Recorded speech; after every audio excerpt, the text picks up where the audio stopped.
This is 2.2 more practice. So the first question says, a library has 8,000 books and it's adding 500 more books each year. So we know because it's adding 500 that this is a linear function. And then when we write this, we're going to write it in y equals mx plus b. Remember, your rate of change is how it moves. So your m is that 500. And then x is always touching your rate of change, and then b for how much it begins with, which is that 8,000. So now that we have our equation, we can go ahead and start answering the questions. It says, how many books would you have after 6 years? So where it says 6 years, we know that's our x value because it's 500 books per year. And what's touching our 500 is the x, so x equals 6. So we have 500 times 6 plus 8,000. Pop that straight into a calculator and you end up with 11,000 books. Now, the domain is always your x values. So just a second ago, we plugged in 6 for your x value. The 6 was the number of years, so your domain is the years. Also, because they're getting 8,000 books each year, and we're not told how often they receive these books, we're going to assume that they receive the books once each year. And in that case, we would make this a discrete function, and our domain would be at 0 years, they have 8,000 books. 1 year, 2 year, 3 years, etc. pass along, and that's our domain. So it's the years, and those numbers are included as 0, 1, 2, 3, 4, 5, 6, etc. So our next equation says, or our next problem says, a gym's customers must pay $50 for a membership plus 3 for each time they go to the gym. So here's our rate of change, that plus 3 each time they use the gym. So because we're adding 3, we know this is linear. We know that 3 is our rate of change because they add 3 every time they go to the gym. Rate of change is always touching x. And then you begin by paying for this $50 membership. So the domain values are those x values. So it's $3 for each time they use the gym. So the domain is the number of times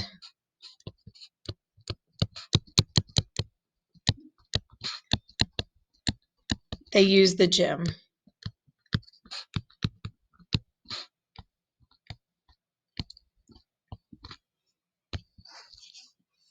So those numbers would be that you could go to the gym 0 times after you pay for your membership. You go 1 time, 2 times, 3 times, 4 times, etc. You can't go to the gym half of a time. You're either there or you're not. So that makes this a discrete function. So how much are you paying after 50 visits? So 50 visits that's the number of times they go to the gym. So our x is going to equal 50. So when we plug it back into our equation, we have 3 times 50, because x is 50, plus 50, which gives us $200 for that 50 visits. The next one on here says a bank account starts with $10. Every month, the amount of money in the account is tripled.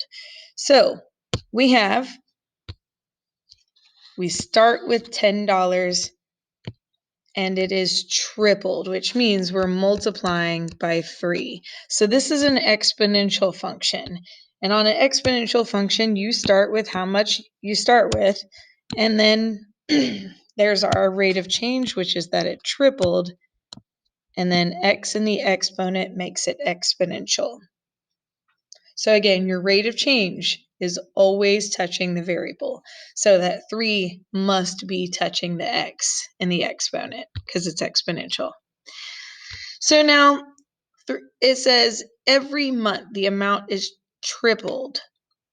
So that's at the end of the first month, the second month, the third month, which makes it discrete. Your domain values, because each month is tripled. So it says every month. So this will be the number of months.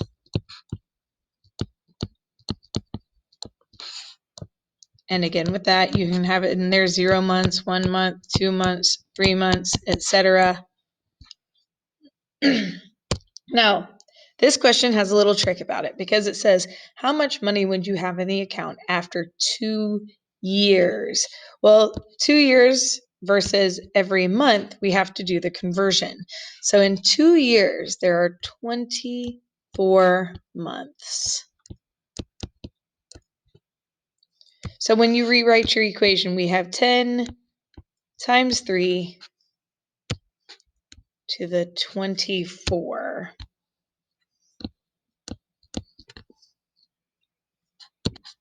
And that gives you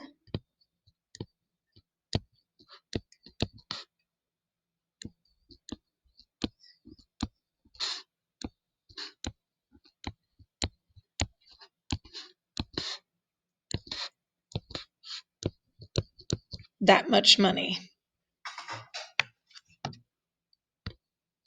So then it says, at the start of a carnival, you have 50 ride tickets.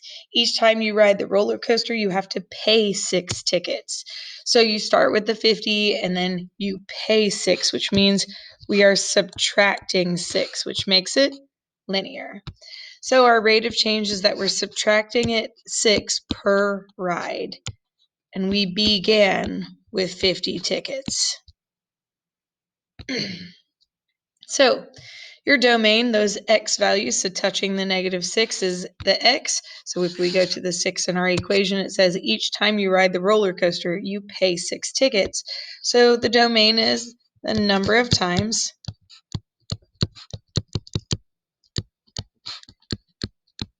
you ride the roller coaster.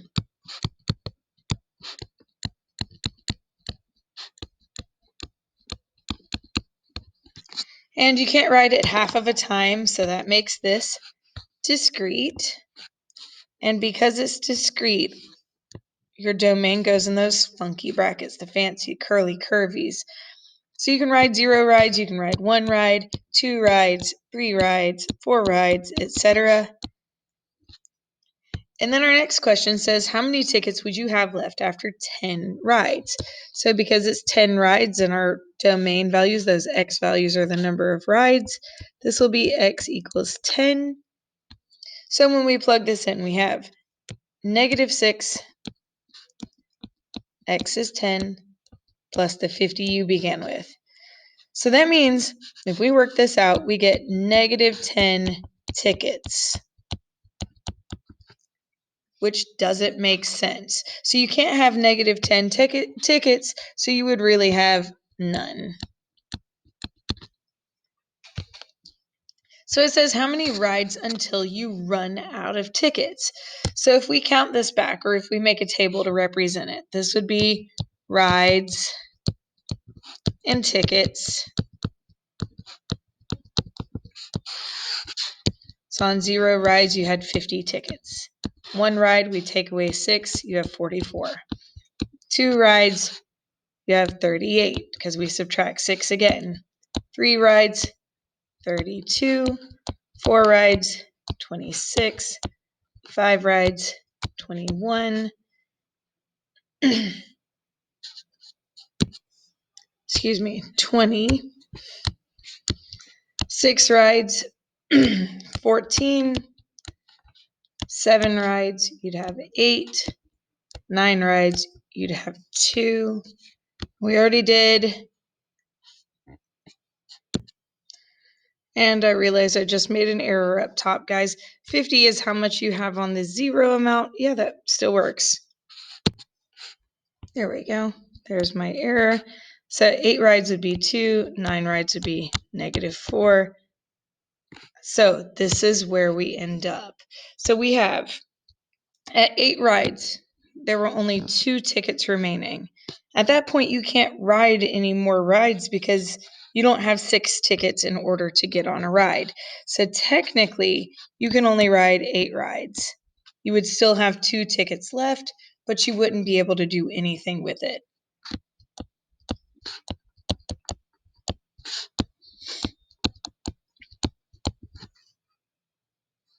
So when we go to the second page, there are 20,000 owls in the wild every decade.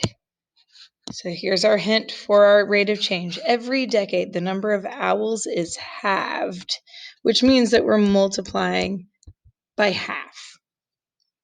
So we begin with 20,000 owls. So when we write our equation, we have our beginning amount, 20,000, our rate of change, which is half, and your rate of change is always touching the x, your variable, and in exponential, the x is in the exponent.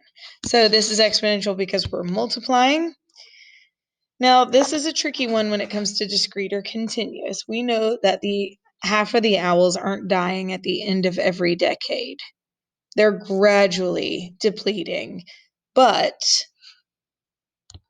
we call this one discrete because we're not going to have pieces of a living owl in our numbers.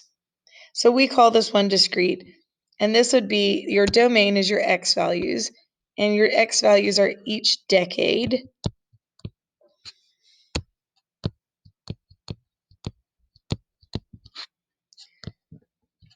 So we would look at the end of the first decade, or the 0 decade, the beginning, the end of the first decade, the second decade, the third decade, etc.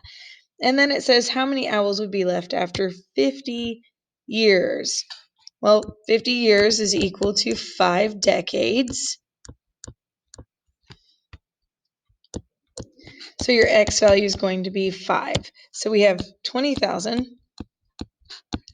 times 1/2, x in the exponent is 5. And that gives us 625 owls remaining.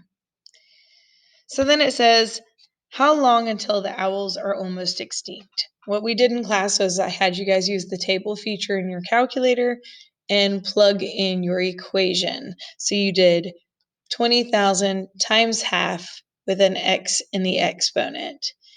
And then I had you guys look until the point where the owls are depleted. So at 14 years, you have 1.22 owls left. At 15 years, you have 0.61 owls left. So what we're going to write here is between 14 and 15 decades, which is 140 to 150 years.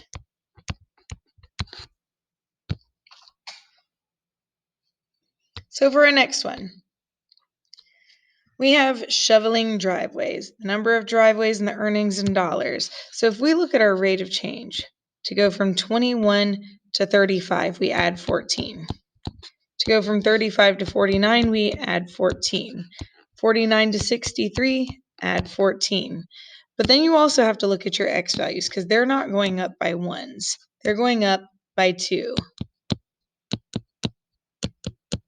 So when we write our slope, it's the change in y divided by the change in x, which gives us 7, which means that whoever is shoveling these driveways, Sam, is earning $7 per hour, per driveway.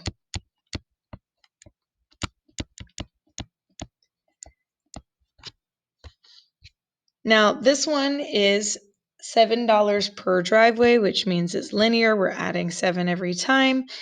This one can be continuous simply because someone may want only the side of their driveway that they park on shoveled. It could be that they just want the path in front of their house shoveled. It could be just the way out of the driveway shoveled. So we're going to call this one continuous. The equation for the scenario would be y equals 7x. And I do want you guys to pay attention. 3 times 7 is 21. 5 times 7 is 35. That's kind of our hint that the y-intercept is going to be 0.